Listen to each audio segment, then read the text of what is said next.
Hi, this is Reverend Dr. Nadine Rosechild-Sullivan, and I'm coming to you tonight to help you envision that which you need most to know as you make decisions in your life going forward. This is August 16th, 2020, Sunday night.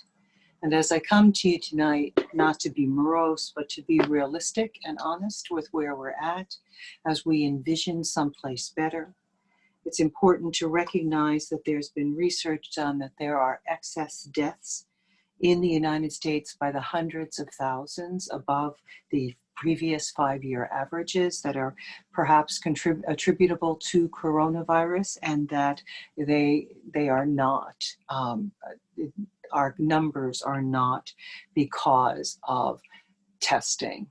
Our numbers are from what's real.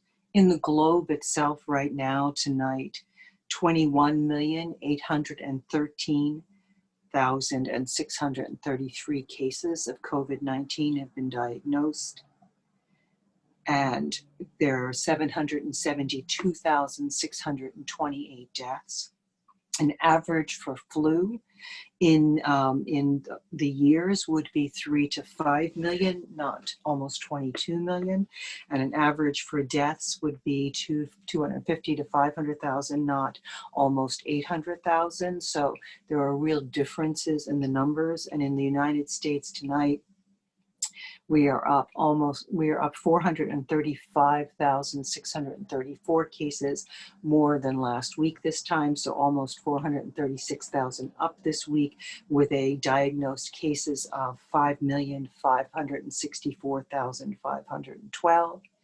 And we are up 8,408 deaths this week, almost 1,200 a day, giving us a death count of 173,072 human beings who have died of COVID-19 in the United States.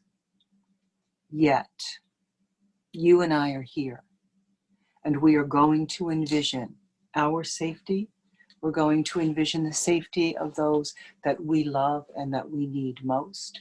We're going to enter into that space, and you may be facing decisions tonight. In light of those statistics, you may be facing a decision about how and where you want to vote when it comes to this fall, when it comes to November and the elections. Do you want to do a mail-in ballot, or because of what's going on in regard to the post office, do you want to get a mail-in ballot, but then take it to a drop box for the election commission in your area? Or do you want to vote in person, and what does that look like if that's the option that you're choosing? And so we have an intuitive inner knowing that we can get into, a space we can get into where we can see and recognize and know and understand what it is that we want to create and to accomplish, and to how we want this to turn out, and also the wisdom that you have inside to lead you and to guide you. I have a particular story. When I was a few years younger than now, a few years ago, I had a particular problem with overeating, and as I sought help for that, I sought hypnotherapy. I do hypnotherapy, but I also sought hypnotherapy in regard to that. And the hypnotherapist asked me, why are you doing this? What are you getting out of this? And as I got into that space, I saw a reason that was valid for me as a teenage girl, but was no longer relevant to my life at that time. And I had come to the place where I was eating as if it were a job. My subconscious was driving me. We do often, not just what we know cognitively, but we function out of our emotional feeling state and do what we feel. Oftentimes we're driven to it. The Apostle Paul in the Christian scriptures talked about being a wretched man who did the thing he didn't want to do and didn't do the thing he did want to do. And that kind of disconnect between what we want and think we want and should want and what we actually end up doing, So people end up smoking, overeating, whatever, doing things, habits that are not good for them. And when they're doing it, it's like there's this internal drive, this push inside to do this thing, and yet this thing isn't what they want. It's not bringing the outcome that their cognitive mind wants. But when you get in there, there's something in their subconscious mind that thinks this is what needs to be done. And so when I was asked by the hypnotherapist, like, why are you doing this? Why are you overeating? Why are you overeating sweets? Then the answer came out, and then I could receive the suggestions that didn't have to be that way, that was no longer to my benefit. And I could bring my conscious and unconscious mind into harmony and balance. So I was no longer doing the thing I actually didn't want to do, or getting the outcome I didn't want. So you can go into this space and you can ask inside yourself. I'll lead you there in a moment, to go inside yourself and ask inside yourself, what is it? What is it I want? What is it? Why am I doing, what's the best decision for me, the best outcome? Maybe you're making decisions in regard to school, whether to send children, or maybe you're a teacher and you have to decide, is it safe for you to walk into a classroom this fall? Like, what does that look like for you? Or maybe you're an essential worker and you're needing to continuously be in a state of listening on the inside to what is happening for you. Maybe you're facing a lack of finances. A lot of people are beginning to face evictions or foreclosures, and just, like, what do you need to know? What are your next steps forward? How do you and yours make it through to the other side of this? Because there will be another side of this. Change is the constant in our situations. And so there will be a time when this has ended, and we are going to now go into the place of envisioning you and yours and me and mine still standing, still strong and healthy and embodied and standing when this is over, when this has passed over the globe. So going into that space with me, we've used the mountain as a metaphor a number of times. And again, see yourself as a mountain. And like the mountain, you are rooted in the rock substructures of the earth. Rooted, grounded, you are ground. And you are unchanged. Whatever comes, whatever assails the surface of your life, you remain like the mountain. Seasons come and seasons go, winter snow and spring flowers and the fullness of summer and autumn and winter again, and the mountain still stands. Not only that, still standing, but storms come across the surface of that mountain, and the mountain remains. So see yourself as the mountain. And in this case, you are a mountain above, and there's a perfectly beautiful day, and the sun is at high noon overhead, and it is shining its golden light down upon your mountain, wrapping and enveloping you, keeping you safe and protected. And see in that space, in that mountain, part of your rock substructure, your strata of rock is those that, part of that are those you love, those you need and most. Your significant other, if you have one, parents, grandparents, if they're still in the world with you now, or aunts and uncles or cousins or children or grandchildren, just whomever there is in your family that you need, that you love, that you need to stay in your world with you. See them safe and well, protected, strong, healthy, all the way through. Also in that space, any friends, those your most intimate circle, see them part of who you are, because they are part of who you are, with you, enveloped, protected, strong, stable. And as we begin to count from 10 to 1, just let your body relax, head to toe. The top of your head, your forehead, your face, your neck and shoulders and back, your arms, your chest, everything inside, your lower body, your legs, your feet. Just breathing. Allow yourself to begin to breathe in peace and to breathe away the tension. You are breathing in peace and releasing fear and tension.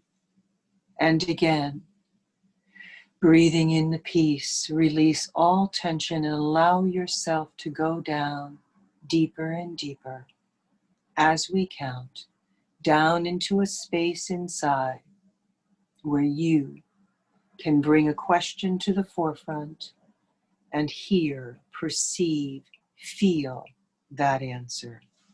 10, 9, 8, 7, 6, 5, 4, 3, 2, and 1. And just going deeper still. 10, 9, 8, 7, 6, 5, 4, 3, 2, and 1. In this core of your being, somewhere in the region of your abdomen or solar plexus, just imagine the question: how should I vote this fall? Where? How? Mail, in person. Just hold the ballot box, hold the question, and feel. One of the answers feels lighter and brighter. Allow yourself to truly perceive that feeling, even though it's subtle.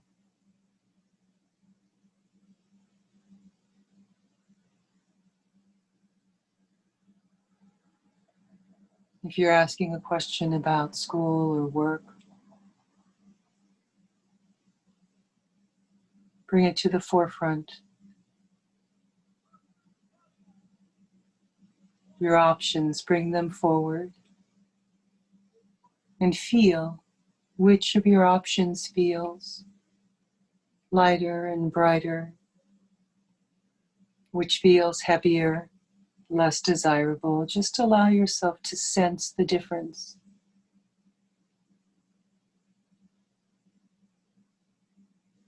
If you have questions about finances and the way forward,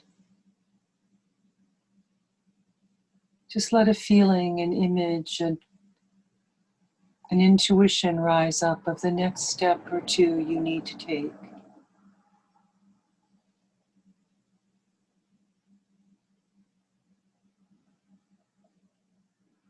And any other question you have for your intuitive inner guidance, bring it to the foreground.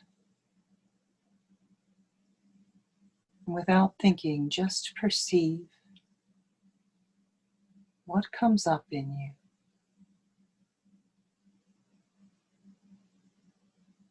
And what's the best way forward?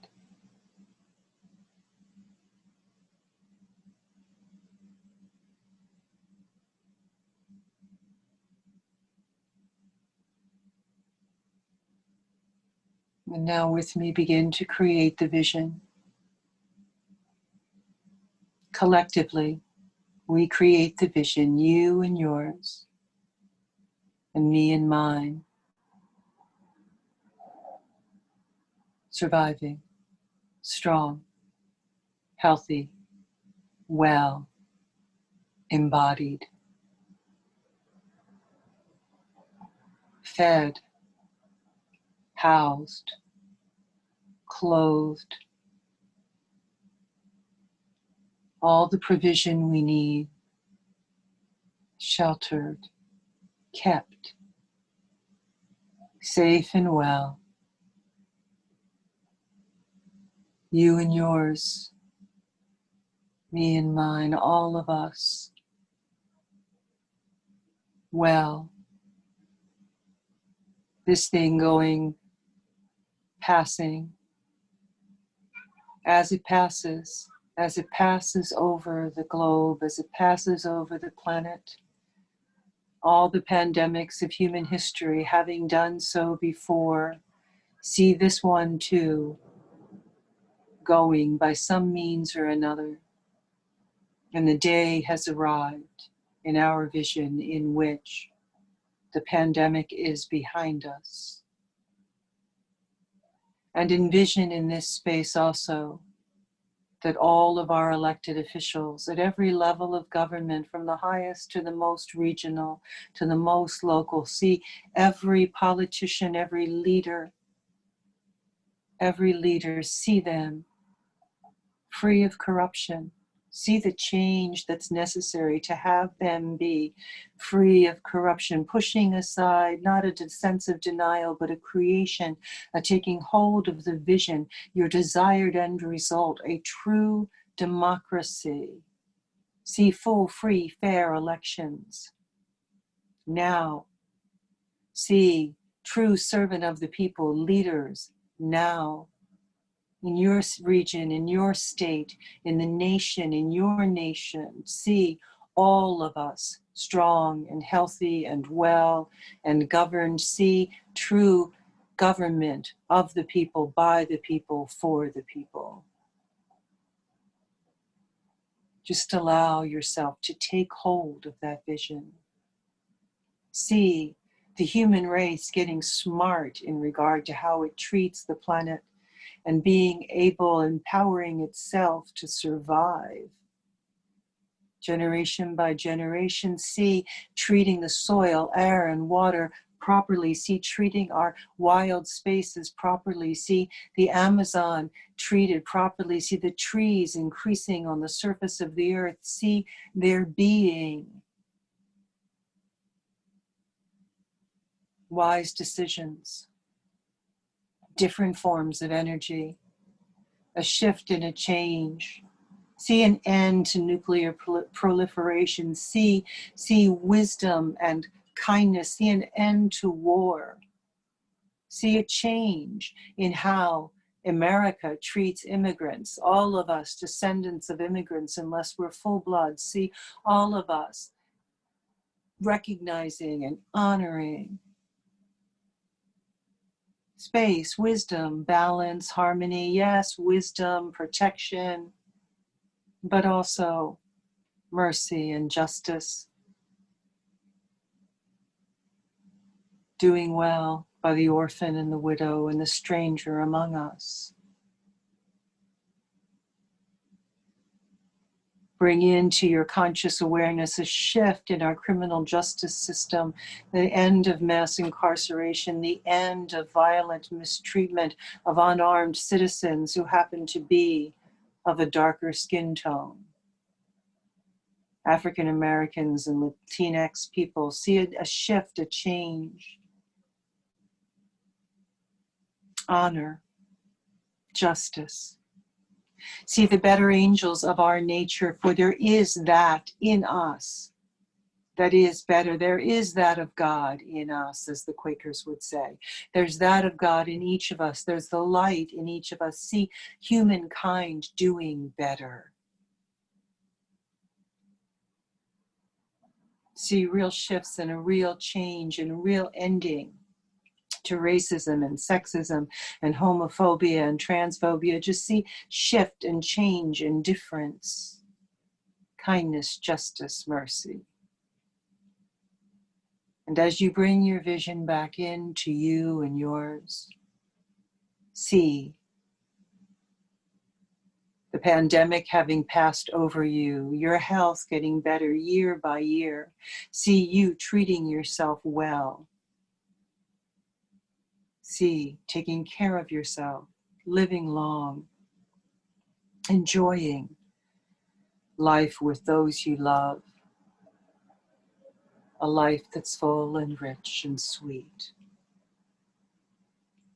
Length of days, the plague not coming nigh your dwelling, and you being blessed with long, healthy life.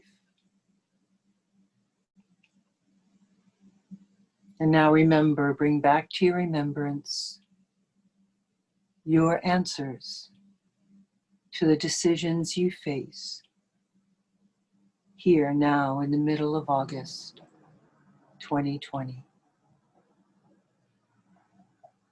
You perceive on the inside the best path forward for you in each of your decisions. One answer draws you, and you receive that as your own intuitive inner guidance, recognizing more and more each time you meditate that you have an inner guidance system, that you are led and guided by your feeling state, and that unconscious and conscious can come together so that you do the thing that you should to accomplish your desired end results. So as you come back today, rested and refreshed, come back grounded, centered, sure of your path forward. And join with me again each week to envision all of us safe on the other side of these dilemmas, whole and strong, embodied, healthy, and well. Be well, stay well, follow the science, wear a mask, wash your hands, physically distance, and envision. Take hold in your spirit of your desired end result. Till next week.